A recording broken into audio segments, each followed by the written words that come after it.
डोणगाव हे शहर मित्रांनो बुलढाणा जिल्ह्यातील असून एक मोठे शहर आहे मित्रांनो. ऐतिहासिक सांस्कृतिकदृष्ट्या लाभलेले साफ स्वच्छ सुंदर शहर देखील आहे. इथले लोक देखील छान आणि मनमिळावू आहे. आणि जर तुम्ही डोणगावमधून असाल तर चॅनलला लाईक शेअर सबस्क्राईब करायला विसरू नका. प्रत्येक मित्रमंडळी नातेवाईकापर्यंत जास्तीत जास्त डोणगावचा हा व्हिडिओ जास्तीत जास्त शेअर करा. आणि तुम्ही डोणगावमधून कुठून आहे देखील मला कमेंट सेक्शनमध्ये कळवा. चला तर व्हिडिओला सुरुवात करूया. त्या अगोदरच नवीन असाल लाईक शेअर सबस्क्राईब करा. डोणगाव ते बुलढाणा हे किमान अंतर 87 किलोमीटर आहे मित्रांनो. 2 तासाचा प्रवास आहे. प्रत्येक दर तासाने बसेस सेवा सुरू असतात.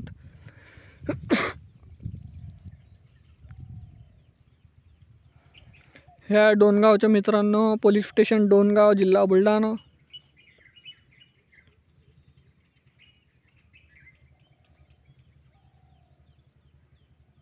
या डोणगावच्या नकाशा मित्रांनो भेटू. या डोणगावच्या पार्ट 2 साठी जास्तीत जास्त सपोर्ट करा. धन्यवाद. जय हिंद, जय महाराष्ट्र.